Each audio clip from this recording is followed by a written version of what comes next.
Samajwadi party और कांग्रेस के बीच सीटों के बंटवारे को लेकर पेंच फंसा ही हुआ है। दिल्ली में कई बैठक होने के बावजूद दोनों पार्टियों के बीच सहमति नहीं बन पा रही है। अब सूत्र बता रहे हैं कि सपा और कांग्रेस में सहमति ना बन पाने का कारण है पश्चिमी उत्तर प्रदेश, जहां पेंच फंस गया है। पश्चिमी यूपी की आधा दर्जन सीटों पर दोनों चुनाव लड़ना चाहते हैं और यही मुख्य वजह है कि सहमति दोनों नहीं बना पा रहे। आपको बता दें कि अमरोहा, सहारनपुर, मुरादाबाद और संभल सहित आधा दर्जन सीटें ऐसी हैं जिस पर दोनों ही पार्टियों ने नजर टिकाई हुई हैं। इसके साथ ही कांग्रेस से सपा और बसपा से आए नेताओं को कैंडिडेट बनाने पर भी सहमति नहीं बन पा रही है। इमरान मसूद की बात करें, साथ ही कुंवर दानिश अली को कांग्रेस कैंडिडेट बनाना चाह रही है, जिसका सपा विरोध कर रही है। इसके पीछे सपा के अपने तर्क और जातीय सामाजिक समीकरण है। साथ ही पश्चिम में सहयोगी राष्ट्रीय लोकदल की भी सहमति आवश्यक है। आपको बता दें कि रालोद से सीटों के बंटवारे के बाद अब कांग्रेस सपा के बीच सीट शेयरिंग फॉर्मूला पर बातचीत अपने अंतिम दौर में है। सीटों पर सहमति को लेकर अखिलेश यादव ने कहा कि हम कांग्रेस से लोकसभा चुनाव में गठबंधन के लिए बातचीत कर रहे हैं। दिल्ली में कई बैठकें हो चुकी हैं और जल्द ही और बैठक भी होगी, रास्ता निकाला जाएगा। वहीं कांग्रेस की तरफ से यह कहा गया था कि राहुल गांधी खुद बातचीत करेंगे। विपक्षी गठबंधन इंडिया को मजबूत होना चाहिए। सवाल सीट का नहीं बल्कि जीत का है और जीत के आधार पर हम सब मिलकर फैसला ले लेंगे। कांग्रेस को 10 से भी ज्यादा सीटें देने के लिए हम तैयार हैं, बशर्ते वो जिताऊ कैंडिडेट लेकर आए, ये कहना है अखिलेश यादव का।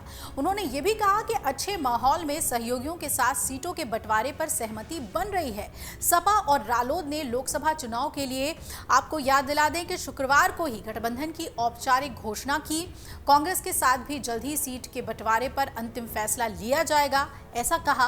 कांग्रेस के नेता प्रमोद तिवारी ने कहा कि सीटों को लेकर इंडिया गठबंधन में कोई मतभेद नहीं है और हमारा लक्ष्य तो दरअसल बीजेपी को रोकना है और हम इसी रणनीति को ध्यान में रखकर सीट शेयरिंग फॉर्मूला बना रहे हैं। लोकसभा चुनाव में बीजेपी को रोकने का फॉर्मूला बताते हुए प्रमोद तिवारी ने आगे ये भी कहा कि अलग अलग चुनाव लड़ने से हमारा वोट बिखर जाता है, जिसका लाभ बीजेपी को मिल जाता है और वो जीत जाती थी, लेकिन इस बार ऐसा नहीं होगा। इस बार इंडिया गठबंधन रणनीति के तहत चुनाव लड़ने जा रही है। 55% वोट प्राप्त करने की रणनीति बन चुकी है और बीजेपी इस बार 150 से भी नीचे आ जाएगी। खबर के मुताबिक बैठक में मौजूद रहे कांग्रेस और सपा के नेताओं में इसी मुद्दे पर बात हुई कि सीटों के बंटवारे का निर्धारण जीत की संभावना के आधार पर ही हो। बात अगर 2019 में हुए पिछले चुनाव की करें तो कांग्रेस को केवल रायबरेली सीट पर ही जीत हासिल हुई थी, जहां से सोनिया गांधी सांसद बनी। ये बात कांग्रेस और सपा के बीच हुई है और दूसरी तरफ मायावती ने यह साफ कर दिया है कि बसपा चुनाव में किसी के साथ भी गठबंधन का हिस्सा नहीं बनेगी और नतीजों के साथ विकल्प अपना खुला रखेगी। वहीं दूसरी पार्टी रालोद की बात करें तो दरअसल समाजवादी पार्टी ने असली गठबंधन तो रालोद के साथ कर लिया है। कांग्रेस के अनुसार सीट शेयरिंग निर्धारण के बाद ये सपा पर निर्भर करेगा कि वो अपने हिस्से की कितनी सीटें जयंत चौधरी को देते हैं। और इस बैठक में कांग्रेस की तरफ से प्रदेश अध्यक्ष अजय राय, सलमान खुर्शीद, आराधना मिश्रा मौजूद रहीं।